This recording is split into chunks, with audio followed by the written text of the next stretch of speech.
Sud Radio, les vraies voix qui font bouger la France. 19h-20h, les vraies voix responsables. Les vraies voix responsables, spécial Made in France. Vous connaissez bien cette formule maintenant avec Philippe David. On est ensemble jusqu'à 20h.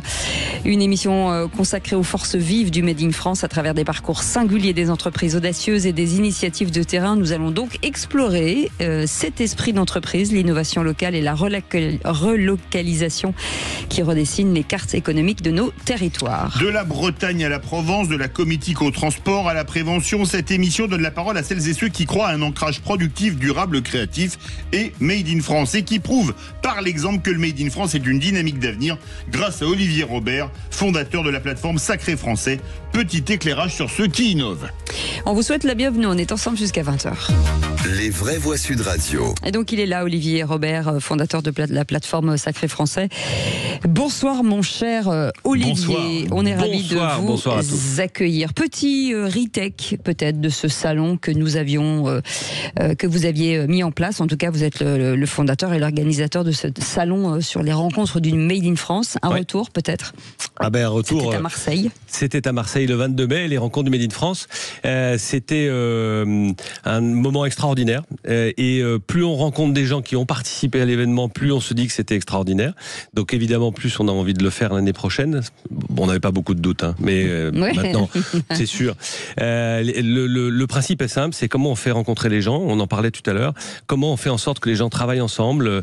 Moi, je crois qu'il faut miser sur le collectif. Et aujourd'hui, Sacré Français, on a décidé de miser sur le collectif et d'organiser ces rencontres, mais aussi d'organiser ce qui va se passer entre les rencontres, sous la forme d'un club. On va voir exactement quelle forme ça prend.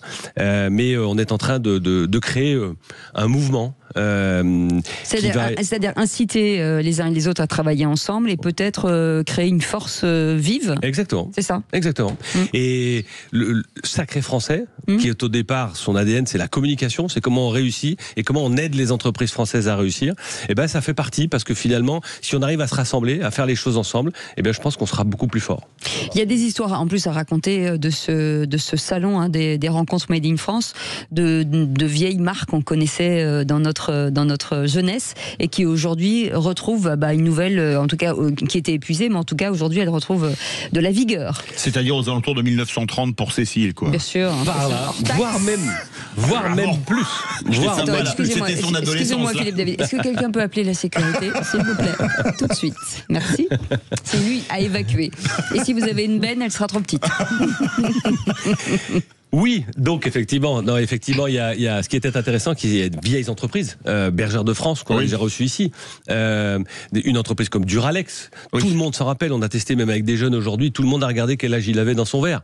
Donc et de relancer ça, c'est vrai, c'est ça. Qui est redevenu très à la mode en plus. C'est ça qui est dingue. Clairement. Clairement. Et puis des entreprises familiales historiques comme BIC, qui étaient là, très inspirantes. Vous vous rendez compte que BIC a décidé de jamais délocaliser parce qu'il voulait maîtriser toute la chaîne. C'est la raison pour laquelle aujourd'hui BIC ça marche. Ils ont tellement voulu maîtriser qu'ils ont même fabriqué les machines. Oui, c'est énorme. Et ça, c'est énorme. Donc, mais c'est une vraie valeur du Made in France. Et puis des entreprises qui se créent et qui innovent, que ce soit des COP, des SCOP, que ce soit des entreprises comme on va voir ce soir, avec des initiatives, des innovations. Et ça, c'est quelque chose qui nous anime très courageux, beaucoup. C'est bien de le dire. Quand même. Ouais. Combien d'entreprises sont membres de Sacré Français ? Bon, aujourd'hui, on a, alors il y a ceux qui sont des clients actifs de Sacré Français, donc c'est une vingtaine de clients actifs. Et après, on a entre 60 et 80 entreprises avec lesquelles on a des échanges, on a du conseil, on passe du temps et on essaie de trouver des solutions pour eux pour qu'ils vendent plus, parce que c'est quand même le nerf de la guerre, il faut vendre. Et comment on fait pour vendre plus ? Faut bien communiquer. Allez, vous restez avec nous dans un instant. Capucine Mulliez sera avec nous, fondatrice de Globe for You, et Michel Gade, chargé de mission qui accompagne... Qui, quoi ? Michel Gade a un empêchement. On n'aura que Capucine Mulliez avec nous. Ah d'accord, très bien. On dit Mullier ou Mulliez ? Ça dépend de la région. Dans le nord, on dit Mullier, dans le sud, on dit Mulliez. C'est ça, c'est bien. C'est ça. Ok, très bien. On en parle dans un instant. À tout de suite. Sud Radio. Sud Radio. Parlons vrai. Parlons vrai. Sud Radio. Parlons vrai. Sud Radio, les vraies voix qui font bouger la France. 19h-20h, les vraies voix responsables. Eh bien oui, les les vrais voix responsables ce soir avec Olivier Robert qui est avec nous, un sacré Français qui régulièrement vient avec de très jolies entreprises qui nous font très plaisir. Et ce soir, Capucine Mullier est avec nous, fondatrice de Globe for You. Merci en tout cas d'avoir accepté cette invitation. Alors on a envie de comprendre pas mal de choses avec vous. C'est toujours intéressant de se dire qu'une jeune fille devient entrepreneur. Enfin, je ne sais pas quel âge vous avez, mais en tout cas, c'est toujours bien de se dire qu'enfin, il y a des gens qui s'engagent et qui deviennent entrepreneurs. C'est une formule plutôt intéressante puisque c'est une première, c'est une petite charrette, enfin moi je dis charrette, à vélo. D'où vient cette idée en fait ? Tout à fait. Alors nous on fait des petites remorques pour vélo et en fait l'idée vient d'un procédé technologique de mon associé qui a fait ses études dans les matériaux et en fait son stage de fin d'études c'était de travailler la fibre de lin. Et nous on venait pas mal du monde du nautisme et on s'est dit la fibre de carbone c'est bien mais on pourrait faire mieux. Et donc, on a mis au point tout un procédé technologique qui permet de tresser la fibre de lin et d'en faire des tubes ultra résistants, ultra légers aussi, très amortissants. Et donc, on a développé ce procédé-là. Et puis, au fur et à mesure du développement de tout ça, on nous a dit, mais c'est super, mais faites un produit qui se vend. Donc, on a réfléchi un petit peu à ce qui manquait, notamment dans le domaine de la mobilité. Et on s'est rendu compte qu'en fait, la plupart des trajets de courte et moyenne distance étaient faits en voiture, notamment parce qu'il fallait transporter des choses, transporter des courses. Nous, à Saint-Malo, c'est pas mal les planches de surf, tout ça. Et du coup, on s'est dit, ce serait bien d'avoir une petite remorque qui soit pratique, qui permette de tout faire à vélo. Malin. Et donc, malin. Ce qui est extraordinaire, c'est quand on regarde les performances. Moi, je suis tombé de l'armoire, Cécile. Poids 5,5 kg, charge maximale 30 kg. J'ai fait le ratio, c'est comme si je pouvais porter 500 kg. C'est quand même extraordinaire, non ? Ça, c'est la magie de la fibre de lin. Et là, je serais médaille d'or d'haltérophilie, il avait 500 kilos. Alors, entre le moment, parce que je pose toujours cette question, et je la poserai à tout le monde, entre le moment où vous décidez où l'idée naît et le moment où finalement ça rentre en industrie, si je puis dire, c'est combien de temps ? Alors, c'est assez long. D'abord, il y a une grosse phase de R&D. Oui. Où donc nous, ça fait un peu écho avec ce que vous disiez tout à l'heure, on a aussi fabriqué les machines parce que ça n'existe pas sur le marché.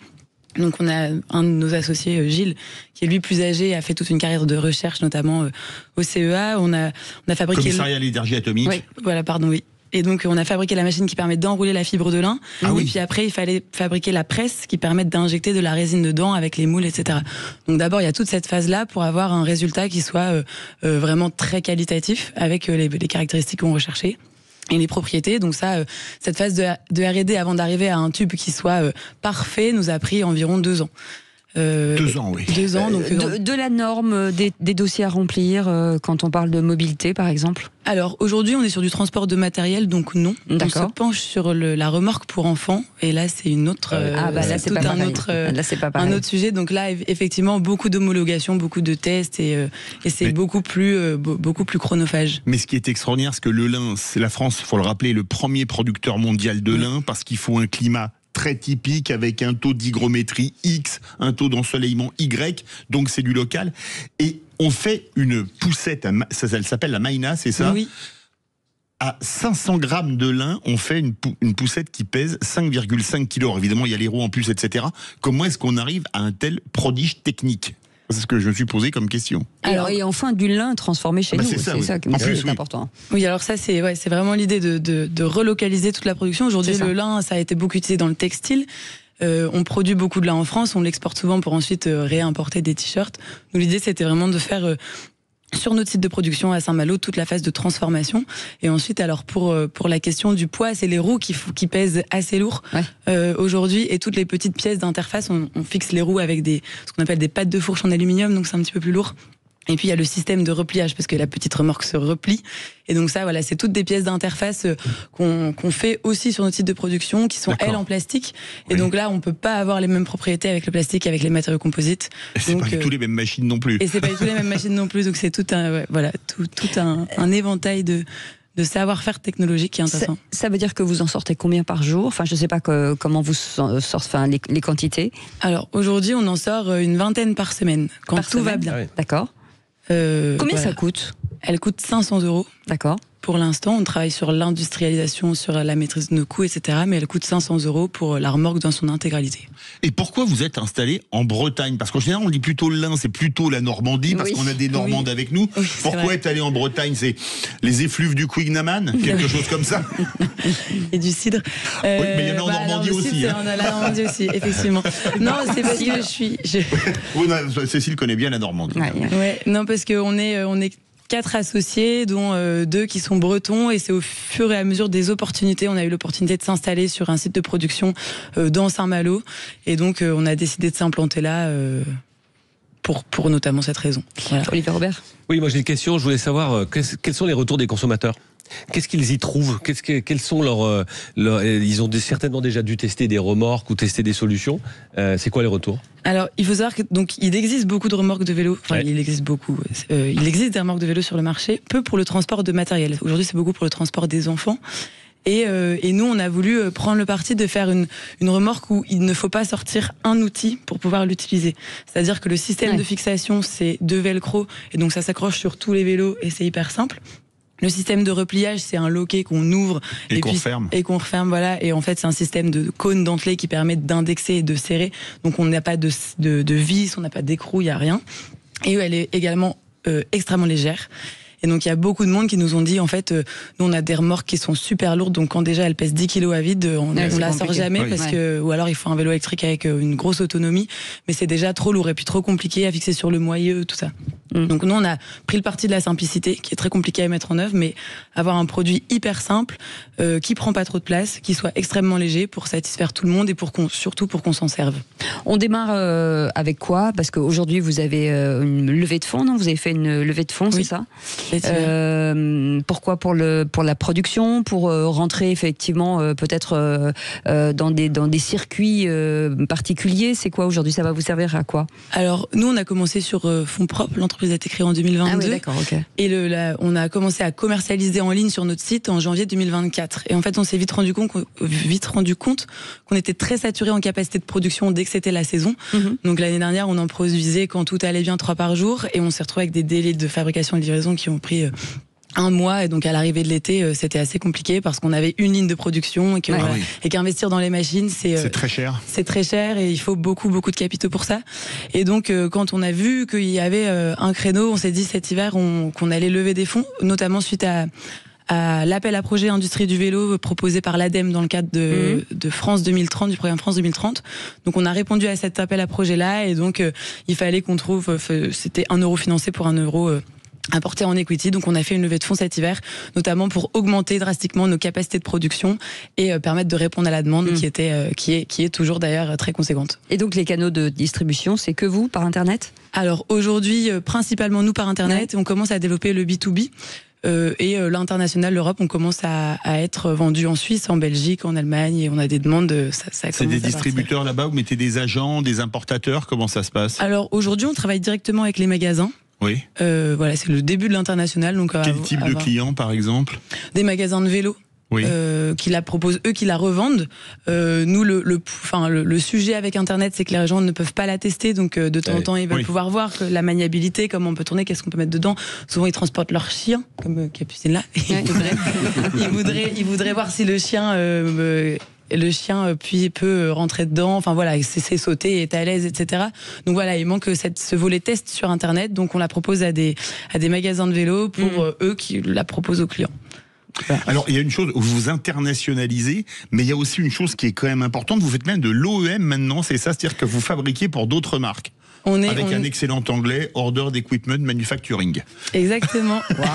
On dirait du Billy Gère en anglais quand même. C'est fou. Yes, my dear Cécile.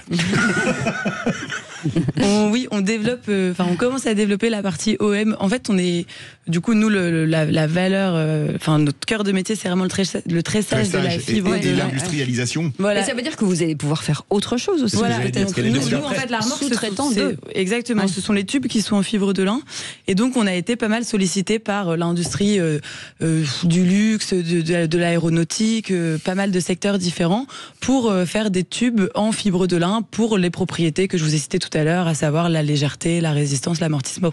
l'amortissement, le rendu esthétique aussi qui est assez naturel et joli. Et du coup, on commence à faire des pièces tubulaires, droites ou arquées pour d'autres. Donc ça veut dire que vous avez ouvert l'entreprise à l'emploi, ce qui est quand même très bien. Tout à fait. Ouais. On est en phase, alors suite à la levée, on est en phase de croissance et donc de recrutement pour tout type de poste, pour pouvoir faire avancer tout ça. Vous faites travailler combien de personnes aujourd'hui et quel est l'objectif à 1 an, 2 ans, 3 ans ? Aujourd'hui, on est 12. C'est déjà bien, oui. À produire donc sur la partie remorque. Et là, on est avec les OEM, etc. À 3 ans, on vise une 30aine. Ah oui, c'est bien. Sur le plan de développement. En tout cas, ça s'appelle, j'aime beaucoup, ça s'appelle Globe for You. Vous pouvez aller voir sur Internet. On peut commander sur Internet. On peut commander sur Internet. Voilà. En ce moment, les délais sont un petit peu longs parce qu'il y a beaucoup de demandes et on fabrique. On a des auditeurs qui sont patients, vous savez. Et vous avez des distributeurs un peu partout en France en tant que boutique de vélo, à Paris, Toulouse, Bordeaux, Nice. Oui, on est distribué en ce moment dans 50 points de vente partout en France. Ah oui, c'est pas mal. C'est bien. Voilà. Ça démarre bien. Et sur votre site web, on peut trouver son distributeur local, par exemple. Tout à fait. Il y a une petite carte onglet Nous trouver. Voilà, et donc si ça vous intéresse, vous allez sur le site internet, que vous soyez revendeur ou en tout cas consommateur, vous y allez, ça s'appelle Globe for You. Merci beaucoup Capucine Mullier. Cécile, vous disiez, notre excellent réalisateur Maxime m'a dit une chose dans le casque fabuleux quand j'ai posé la question à Capucine Mullier s'il faisait de l'OEM. Il me dit dans le casque, si tu as parlé de l'OM, faut bien maintenant parler du PSG. J'ai trouvé qu'elle était excellente et je tenais à lui rendre hommage parce que rendons à Maxime ce qui est à Maxime. Voilà, c'est ça. On n'est pas obligé. Hein. Non, on n'est pas obligé. Vous voyez, comme moi je fais une vanne, il fait point. Vous voyez. Allez, vous restez avec nous. Dans un instant, on reviendra sur deux fondatrices aussi, Nathalie Bovy et Mélinda Briand. Ça s'appelle Les Bénéfiques. Et vous allez voir aussi que c'est une très belle innovation et une très belle entreprise. À tout de suite.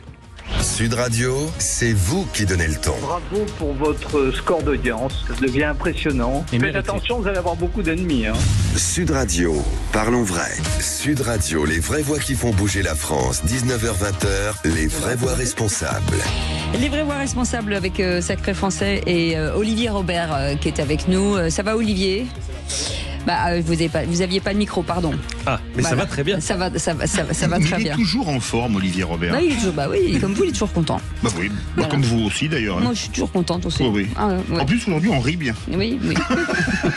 c'est vrai. Particulièrement. On rit bien toute la journée, mais particulièrement. En tout cas, une nouvelle entreprise qu'on aime beaucoup, ça s'appelle Les Bénéfiques avec nous. Nathalie Bovy. Bonsoir Nathalie. Bonsoir. Bienvenue. Et Mélinda Briand qui est avec nous. Bonsoir. Merci d'avoir accepté cette invitation. Vous êtes cofondatrice de cette belle entreprise. Avec nous aussi Sophie Gauguin, vice-présidente de la région Normandie. Bonsoir ma chère Sophie. Bonsoir. Nous sommes ravis de vous accueillir. Bonsoir les vraies voix. Comment ça va ? Oui, mais très bien. Bon, on est très content de vous avoir. Alors, moi, j'ai envie de vous dire, même combat qu'avec Capucine Mullier tout à l'heure. L'origine, finalement, parce qu'on va parler de pas mal de choses avec vous, sur le fait que ce soit open source et tout. Comment, aujourd'hui, on ose, entre guillemets, de se dire que dans un secteur d'activité qui est quand même très, très, très concurrentiel, on a le courage, finalement, de se lancer dans une marque de cosmétiques. Alors, on commence par vous, peut-être Nathalie et Mélinda. Allez-y. Ouais, mais du coup, je commence. Alors, du coup, je pense que. Mélinda. Donc, c'est Mélinda qui commence, c'est ça. Mélinda, exactement. Du coup, en fait, je pense que justement, c'est ce mot oser est un peu central dans notre démarche. Ouais. Le fait d'arriver avec ce concept d'open source, d'ouvrir nos recettes au gramme près, d'être les premières à faire ça en cosmétique, c'était justement tout l'intérêt de notre démarche. En fait, on voulait se lancer et avoir justement énormément d'impact sur un secteur qu'on connaissait très bien. Mais qu'est-ce qui vous manquait pour monter ça ? En fait, l'idée ? Je pense que c'est aussi une rencontre. En fait, Nathalie et moi, on est d'anciennes collègues. Donc, je pense que les choses se sont faites assez naturellement. Dans le secteur ? Exactement, dans le secteur. Okay. Moi, j'ai travaillé 10 ans dans le développement cosmétique et plutôt axé dans le naturel. Et on s'est rencontrés dans notre ancienne entreprise. Et l'objectif, c'était vraiment d'entreprendre pour essayer de bouger les choses en cosmétique. Un secteur qui est malheureusement encore très opaque, même en 2025, qui manque cruellement de transparence. Et je pense que c'est vraiment notre leitmotiv avec les Bénéfiques. Et vous aviez eu, vous aviez eu toutes les deux, une espèce de mal-être avant dans le travail, et c'est ce qui vous a poussé en vous disant tiens, on va faire quelque chose ensemble, c'est ça ? Alors c'est presque ça. En fait, on a vécu ensemble, c'est vrai, une rupture de confiance. Par contre, pour une, c'était pro. et pour l'autre c'était perso. Alors je vais commencer, puis après je passerai la balle à Mélinda. Oui. C'est-à-dire que on s'est rencontrés en 2019, on était collègues, et en 2020, enfin, pour moi, tout bascule parce qu'en fait, je suis diagnostiquée d'un cancer du sein. Et bon, il y a opération, tous les traitements, et notamment pendant ma radiothérapie, en fait, les médecins me disent bon, attendez, là, il y a un truc qui va pas, ça se passait pas très bien. Et en fait, du jour au lendemain, on me demande d'arrêter d'utiliser shampoing, gel douche, déodorant, parce que ça vient perturber les traitements. Donc pour moi, c'était une vraie prise de conscience, me dire mais même des produits d'hygiène, voilà, déclic, du coup. Ouais, exactement, un déclic, se dire ça peut venir impacter en fait la santé. Et donc à ce moment-là, j'étais à Curie, je leur ai demandé ce que je pouvais utiliser comme produit de remplacement, et en fait on m'a dit attendez, on recommande plus, ça change tout le temps les ingrédients, cherchez par vous-même. Et là, vous regarderez chez vous, vous verrez que vous allez prendre votre shampoing, vous le regarderez plus de la même façon, il y a 50 ingrédients, tout est écrit en latin, on comprend rien. Oui. Et quand on googlise comme moi, en fait, chaque ingrédient pour savoir ce qu'il y a dedans, on se rend compte qu'effectivement, il y a vraiment des choses en fait qui devraient pas forcément être là. Et donc voilà. Et donc la conclusion, c'était qu'on soit malade ou pas, c'est vraiment pas normal. Et puis Mélinda, en même temps. Du coup, alors c'est ce que j'expliquais. Donc moi, c'était mon métier. Donc au moment où Nathalie a vécu cette rupture de confiance, moi en fait, j'arrivais au bout de mon métier où en fait, moi je connaissais tout l'envers du décor. Donc je savais ce qui se passait derrière le rideau. Et malheureusement, c'est ce que j'expliquais. La cosmétique reste encore un monde très opaque où c'est très compliqué de savoir ce qu'on se met sur le corps tous les jours. Et en fait, moi, au bout d'un moment, dans mon métier, c'était moi qui, par exemple, mettais sur le devant des étiquettes une belle allégation d'un produit qui était censé réaliser des miracles grâce à tel ingrédient, alors que cet ingrédient, on en retrouvait même pas 1% dans la formule. Et en fait, il y a un moment c'est comme le shampoing aux œufs, il faut 40 shampoings par jour pendant 30 ans pour avoir un œuf complet. C'est exactement ça. Et j'ai une certaine expertise en shampoing, croyez-moi. Peut-être trop, d'ailleurs. Ça se trouve. C'est ça. Voilà. C'est ça. Maintenant, c'est comme un œuf. Allez, on y va, pardon. Non, et du coup, c'est vraiment de ce constat-là, donc à la fois de cette rupture de confiance personnelle et professionnelle, on s'est dit, en fait, osons ouvrir ces fameuses recettes, ouvrons les secrets et donnons en fait la connaissance aux consommateurs de ce qui s'applique tous les jours sur le corps. Et c'est de là où est née l'idée. Ça veut dire que, parce que on est un peu dans le scientifique quand même sur ces produits-là, ça veut dire qu'on s'appuie sur des gens, on fait comment parce que bien que vous travailliez dans de secteurs d'activité, après c'est une compétence peut-être que vous n'aviez pas. Alors moi il se trouve que c'était mon métier. Moi j'ai vraiment une formation vraiment en développement cosmétique, donc c'est vraiment le cœur de mon métier, c'est ce que j'ai fait pendant 10 ans, et justement effectivement avant de mettre un produit sur le marché, il y a énormément de réglementations qui rentrent en jeu en cosmétique, et donc du coup il faut vraiment s'assurer de l'innocuité du produit. C'est vraiment l'élément central quand on développe un produit.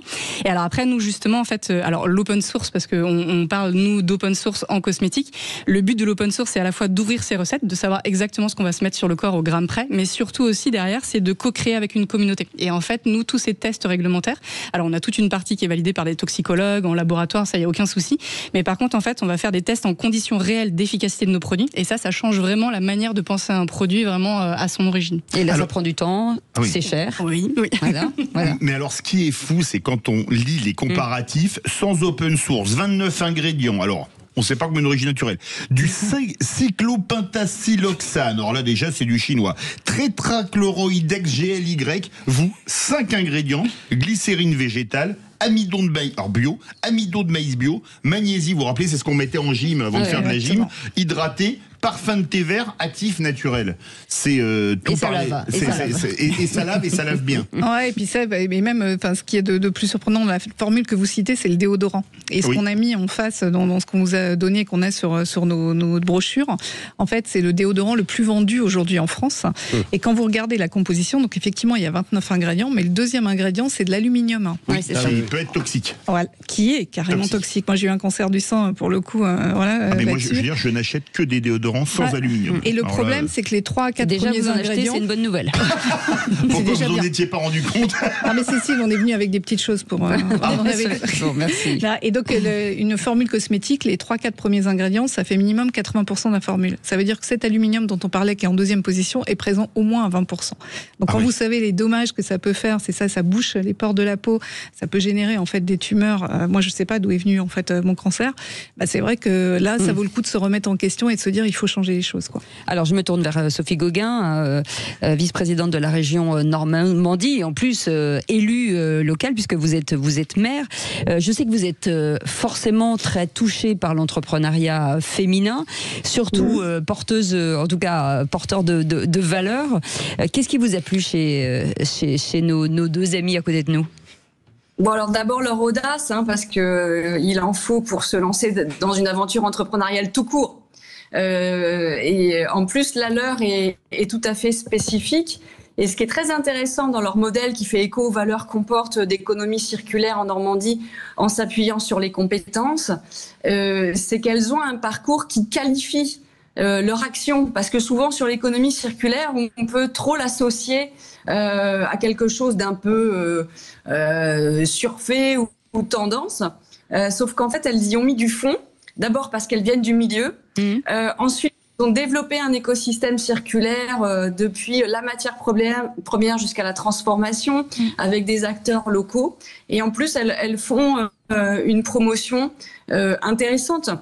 Et elles s'attaquent à un marché qui est pour l'instant, je dirais encore un marché de niche sur la cosmétique, mais qui fait écho aux consommateurs. Donc j'ai beaucoup aimé leur audace à tous les niveaux. C'est très normand.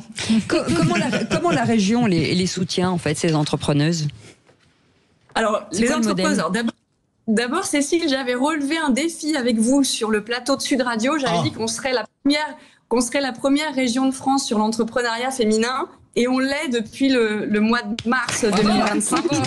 Et donc, on a dépassé les Bretons. Et aujourd'hui, la concurrence est lancée, là. Parce que là, il y a Capucine Mullier qui est en train de sauter sur la chaise. Ça va être règlement de compte à Hockey Choral. On en est deux. Exactement. Mais on les accompagne sur toutes les phases de leur projet. Ouais. Depuis la création, avec ou des incubateurs ou des entreprises en fonction de leur secteur d'activité ou de leur structure juridique. Là, on est sur l'économie circulaire, l'économie sociale et solidaire. Donc, on a des partenaires qui bossent avec nous. Et puis après, sur de l'ingénierie financière, au cas par cas, et qui progresse beaucoup en Normandie. Malgré le contexte économique difficile, la création d'entreprises ne faiblit pas. Et puis, le réseau féminin.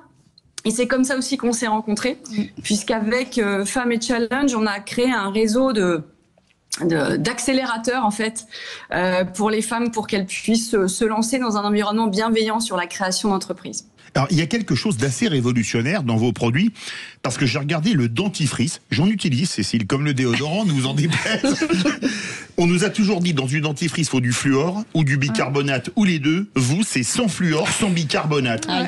Vous le faites avec quoi ? Alors, il y a effectivement énormément de débats sur le dentifrice. Alors, nous, effectivement, on est tout de suite, avec l'open source, on s'est axé sur des formules qui sont minimalistes. Donc, on essaye d'utiliser le moins d'ingrédients possible pour avoir le plus d'efficacité. Et en fait, nous, le premier ingrédient de ce dentifrice, c'est du carbonate de calcium. Et en fait, le carbonate de calcium, c'est moins connu, mais c'est le petit cousin du bicarbonate de soude. Donc, c'est beaucoup moins abrasif que le bicarbonate de soude. Et du coup, on peut vraiment en utiliser tous les jours. Et en fait, c'est vraiment mécanique, c'est minéral. Et en fait, quand on va se brosser les dents, c'est très agréable. Après, on a les dents toutes lisses parce qu'on a vraiment, en fait, cette fonction mécanique qui vient laver les dents. Et pour le fluor, alors, les solutions de fluor sont généralement recommandées pour les personnes qui vont être sensibles à l'apparition des caries. Et en fait, il faut savoir que aujourd'hui, tous les dentifrices comportent du fluor, sauf que si on n'a pas de problématique particulière avec des caries, on n'a pas forcément besoin d'avoir cette dose de fluor journalière. Et donc, c'est ce qu'on essaye aussi d'expliquer. Ça dépend qui, ça dépend qui. Et pendant les dents. Et donc, voilà. Sur les canaux de distribution aujourd'hui, vous en êtes où ? Alors en distribution, donc évidemment on a notre site internet, donc vous pouvez découvrir. On fait beaucoup de salons, dont le salon du Made in France, la foire de Paris, dans le village des créations françaises notamment. Je rappelle le nom, lesbénéfiques.fr, j'imagine. .com. Ouais. Et ça tend à... C'est .fr.com. On a les deux. Ça sent l'internationalisation. C'est un sujet, et on est distribué en fait en pharmacie. D'accord. Et dans des concept stores éco-responsables. Olivier Robert veut réagir. Oui, tout à fait, parce que il y a un sujet qui est très intéressant, c'est le courage d'être transparent. En fait, on l'a vu déjà dans l'agroalimentaire. On a reçu des entreprises, Quintessence, qui faisaient de l'huile bio, avec justement cette souci de transparence. Ils avaient lancé le collectif En Vérité d'ailleurs. Oui. Et je trouve ça très intéressant parce que c'est la bonne manière, je trouve, de prendre le contre-pied de tout ce qui se passe. C'est-à-dire de dire, on est capable de faire des produits qui coûtent pas cher, mais on dit pas ce qu'il y a dedans. Et il y a a que de la merde, parce que à mon avis, il y a que ça à dire. Et par contre là, on vient défendre en disant, nous on est tellement sûr que c'est bon pour la santé qu'on vient mettre des produits, et en plus on le dit, on le montre et on le prouve. Donc bravo, parce que vraiment ça va tout à fait dans le sens de ce qu'il faut faire à mon avis. Oui, merci. Après c'est ce qui nous drivait en fait. Le problème c'est qu'on parle souvent en fait du consommateur. On dit que c'est au consommateur de se renseigner, de monter en expertise, et en fait nous on est parti facile. Et en fait on est parti justement de l'inverse totalement de cette pensée-là. En fait pour nous c'est aux marques de faire un pas vers le consommateur et de gagner en transparence. Clairement. En fait pour nous l'open source c'est un peu l'ultime étape de transparence aujourd'hui sur le marché et sur des produits de consommation de manière générale. Nous on a commencé par les cosmétiques, mais aujourd'hui on peut imaginer l'open source sur tous les produits qu'on achète en linéaire. Et en fait l'objectif c'est de donner l'information telle qu'elle est en toute transparence à un consommateur pour qu'il puisse faire ses achats en toute conscience. Et c'est exactement là où on se regroupe avec un collectif comme En Vérité. C'est ça en fait, c'est de donner l'information pour nous permettre d'acheter en toute conscience nos produits du quotidien. Sophie Gauguin, forcément, l'attractivité de la région avec toutes ces belles opportunités, ces belles entreprises fait que, à un moment donné, vous êtes en tout cas de cette région de la dynamique des entrepreneuses. Mais il y a aussi, ça crée quelque chose sur l'attractivité. Mais oui, mais c'est formidable parce qu'en fait, on a bâti un collectif d'acteurs d'entreprises d'excellence sur une filière qui s'appelle l'Arsène. Et donc l'idée, c'est que les Normands font travailler les Normands et travaillent en économie circulaire et le font savoir auprès des concitoyens. Et il y a un vrai écho auprès des consommateurs et un acte d'achat engagé qu'on voit particulièrement lorsqu'on fait le Féno et les bénéfices qui y ont participé.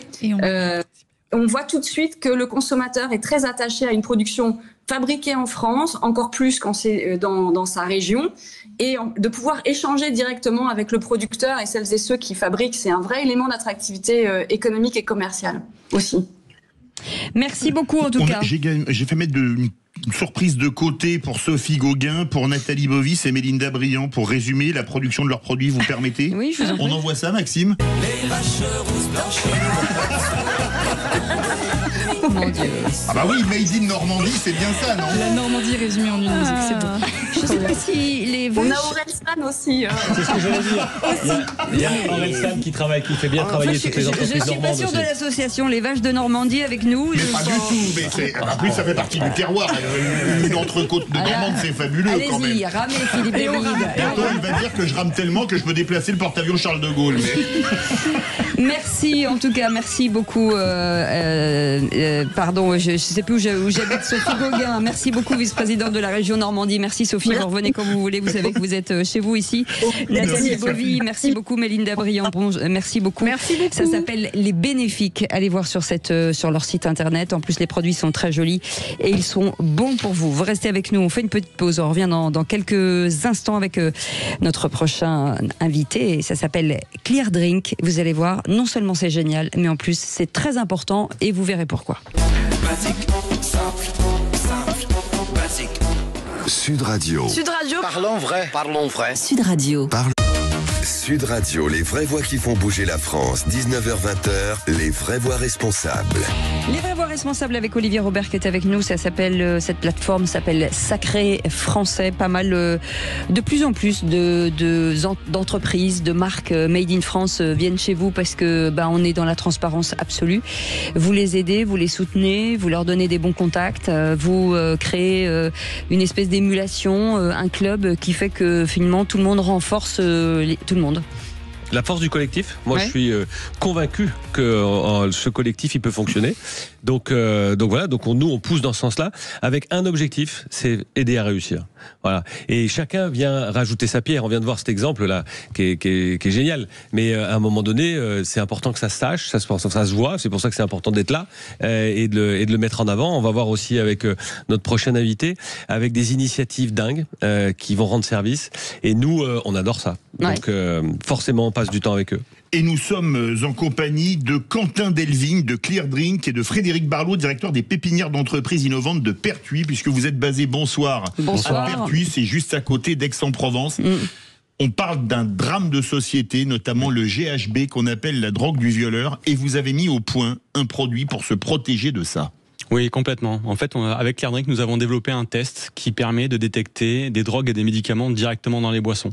Alors c'est vrai qu'on parle beaucoup de GHB, mais finalement ce n'est pas le GHB qui est principalement utilisé. Non, il y a d'autres, oui. Il y a beaucoup d'autres substances qui sont utilisées, et notamment des médicaments.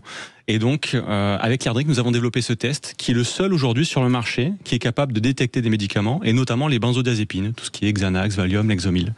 En combien de temps ?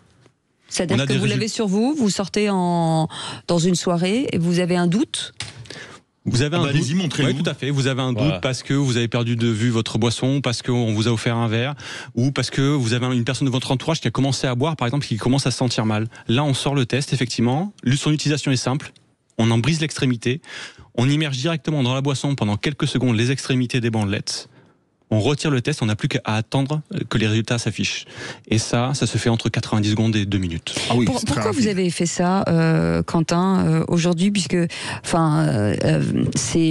trouve ça formidable, en plus que ce soit un homme qui le fasse. Il y a forcément une histoire, tout ça, derrière ça. Ouais, il y a eu un événement. Fin 2021, ma belle-fille était étudiante et une de ses amies, lors d'une soirée, a été droguée. Et c'est ce qui a attiré notre attention, à ma femme et moi, sur ce type d'agression.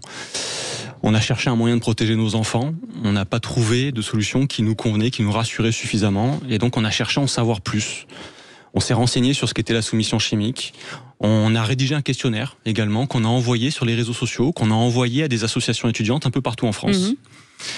930 personnes ont répondu. À quoi ? Quelle était la question ? Alors, plusieurs questions sur les risques en soirée, sur est-ce qu'elles connaissaient quelqu'un justement qui avait été drogué. Et plus de la moitié de ces personnes ont déclaré connaître une victime de ce type d'agression. Et c'est à ce moment-là, quand on s'est dit il y a plus d'un Français sur deux qui connaît une victime, il faut faire quelque chose. Il y a un problème, il n'y a rien qui est fait et il faut faire quelque chose. J'ai vu sur votre site que vous disiez que 67% en tout cas des gens avaient peur justement dans ces soirées d'être touchés d'une manière ou d'une autre. C'est énorme, 67%. Et une personne, un Français sur deux connaît une victime de soumission chimique, c'est fou. Tout à fait. C'est un sujet, en fait, on ne s'en rend pas compte. On n'imagine pas parce qu'on n'en parle pas. C'est un sujet dont on ne parle pas. Les victimes elles-mêmes ne savent pas forcément ce qui leur est arrivé. Donc, comme on n'en parle pas, on ne se rend pas compte de l'ampleur de ce phénomène-là. Il y a des études menées par des groupes d'étudiants qui indiqueraient que ce serait entre 5 et 10% de la population étudiante qui aurait déjà été victime de ce type d'agression. Donc, c'est un phénomène qui est important. Et alors, vous détectez les benzodiazépines, le GHB, vous détectez quoi d'autre avec ? On vient détecter la kétamine, la cocaïne, l'ecstasy, même la cocaïne, l'ecstasy, etc. Complètement. C'est-à-dire que vous avez développé, chez vous, votre propre laboratoire pour pouvoir détecter ça ? Alors, ce qu'on a fait quand on a commencé à travailler sur ce projet, on a commencé par faire travailler des étudiants et étudiantes d'une école d'ingénieurs sur Paris avec des professeurs-chercheurs. Ces étudiants ont fait les premières recherches bibliographiques, ils ont fait des premiers tests, ils ont fait des premiers essais. Ça a été la base en fait de la suite du projet. Et après, on a travaillé avec des laboratoires et des entreprises françaises pour pousser le développement. Ça a duré un peu plus de 2 ans pour arriver à obtenir ce produit-là. Aujourd'hui, c'est un produit qui fait l'objet d'un dépôt de brevet. Et donc, ce produit, aujourd'hui, il est fabriqué. Nos fournisseurs sont principalement français. On a un seul fournisseur aujourd'hui qui est étranger parce qu'on n'a pas pu faire autrement. Oui. Mais tous nos autres fournisseurs sont français. Et le produit est assemblé dans nos locaux à Pertuis. D'accord. C'est en fait des réactifs que vous mettez et que vous adaptez. Si par exemple demain vous apprenez qu'il y a une nouvelle molécule qui permet je vais utiliser le terme d'agresser une personne, vous pouvez parfaitement modifier avec un réactif vos bandelettes pour l'adapter aux dernières armes des agresseurs. Complètement. En fait, on a conçu ce dispositif comme un dispositif évolutif. Demain, on a prévu de nouvelles phases de développement afin d'augmenter son spectre de détection. Donc, on va aller détecter de nouvelles substances. D'accord. C'est fantastique. Et Frédéric Barlot est avec nous, directeur des pépinières d'entreprises innovantes de Pertuis et de l'hôtel technologique du Canet de Mereuil. Merci en tout cas d'avoir accepté notre invitation. C'est un vrai sujet de santé publique, en fait, finalement, cette entreprise. C'est un vrai sujet de santé publique. Alors c'est vrai que l'actualité a fait que le Vaucluse a été aussi, j'allais dire, à l'honneur sur ces sujets-là. C'est aussi en fait un marché qui est national, et par contre ce qui est intéressant, c'est que cette start-up elle a un vrai ancrage ici sur le territoire, et pour nous c'est important. Oui, c'est français. Vous avez développé, aujourd'hui on peut les acheter où? En pharmacie, je crois? Alors aujourd'hui on peut les acheter directement sur notre site internet, clear-drink.com, et on a un peu plus de 300 points de vente qui distribuent notre produit. Donc on a des parapharmacies, on est présent chez certains buralistes, On est présent également dans certaines grandes surfaces. On noue des partenariats avec des associations étudiantes, des universités, des festivals. Le dernier partenariat qu'on a signé, c'était avec Mobiliance ESR, la filiale auto-école. De Mobiliance qu'on connaît bien. Voilà, donc ils ont souhaité nous rejoindre dans la sensibilisation de ce phénomène. Et je crois qu'il y a peut-être un petit partenariat avec les pompiers. Il y a effectivement des discussions. Il y a des discussions effectivement avec les pompiers. Non, mais ce qui serait tout à fait logique, dans l'absolu. Et aujourd'hui, en fait, on est complètement ouvert à nouer des relations et des partenariats, que ce soit avec les pompiers ou avec d'autres institutions. Frédéric Barlot, c'est une fierté finalement, ce type d'entreprise au sein de cette pépinière. Oui, c'est une fierté parce que ça, c'est un vrai sujet en effet de société et c'est un sujet qui est important. En pépinière innovante, on a toujours des projets où on a l'impression qu'on va sauver le monde ou qu'on va sauver la société. En tout cas, là, on a une belle pépite et une belle représentation de ce qu'on peut accueillir comme projet en pépinière, en fait. Alors, je le remontre, ça coûte combien quand on l'achète ? Ça aujourd'hui, donc ce test est vendu par boîte de 3 en parapharmacie, par exemple à 9,90 €. D'accord. Et donc on l'a sur. Est-ce qu'il y a des faux positifs ? Est-ce que ça peut exister ? Ça peut arriver, mais aujourd'hui, si vous voulez, pour vous donner un exemple de l'efficacité de ce test, c'est que il détecte un cachet de Xanax dans une boisson de 250 ml. Ah oui, donc c'est très bien qu'un cachet de Xanax, ça suffit pas. Oui, voilà. Il en faut au moins 3 ou 4, c'est ça ? Ah bah, ça après on n'ira pas plus loin dans la discussion. Mais... Et on peut le garder combien de temps ? Sans l'utiliser ? 1 an. Ah oui, tout à fait bien. Voilà. Et ben voilà. En tout cas, ne partons pas sans ça. Une chose intéressante, je trouve que quand on a commencé à discuter avec Quentin et qu'il nous a expliqué, c'est que dans ma tête et comme un peu dans la tête de tout le monde, c'est souvent dans les boîtes de nuit. Et en fait, vraiment, c'est plutôt souvent dans le cercle privé, dans les soirées privées. Et ça, c'est assez impressionnant. Parce que du coup, ça fait prendre conscience que c'est finalement partout et que c'est extrêmement important d'avoir ce type de Et malheureusement, de même dans les familles, vous savez. Oui. C'est important de le dire. En tout cas, merci mille fois Quentin Delving. Ça s'appelle Clear Drink. Je vous incite, bien entendu, comme tous nos invités ce soir, à aller voir sur leur site internet. Et ben, vous prenez tout, en fait. Voilà. Voilà. Vous choisissez pas, vous prenez tout parce que tout est passionnant et tout est intéressant. Vous transportez tout avec Globe for You, vous maquillez avec les bénéfiques et vous mettez Clear Drink. Vous allez en boîte de nuit avec Globe for You, ensuite vous êtes maquillé, lavé avec les bénéfiques et puis voilà, vous partez avec Clear Drink. Et puis voilà, et puis quand vous croisez Olivier Robert, vous l'embrassez pour vous l'amenez en boîte de nuit, il met l'ambiance. Je vous dis pas, c'est le roi du dance floor. En tout cas, on le redit, merci beaucoup Olivier Robert, fondateur de Sacré Français. Merci beaucoup, merci Capucine Mullier, fondatrice de Globe for You. Merci beaucoup Nathalie Bovy et Mélinda Briand, fondatrice des bénéfiques. Vous allez voir aussi sur leur site internet. On remercie Sophie Gauguin, vice-présidente de la région Normandie. On remercie Quentin Delving, fondateur de Clear Drink. Et on remercie Frédéric Barlot qui était avec nous, directeur des pépinières d'entreprises innovantes de Pertuis, et de l'hôtel technologique du Canet de Méreuil. Merci mille fois d'avoir monté cette émission. On remercie, on est obligé de remercier notre équipe, c'est contractuel, sinon on le ferait pas. Merci, on vous aime à la folie en tout cas, Maxime, Aude. Félix, Justine, Félix et Nelly. Et on vous retrouve pas Philippe David, on le retrouve lundi. Et moi je vous retrouve demain à partir de 17h. Passez une très bonne soirée, salut.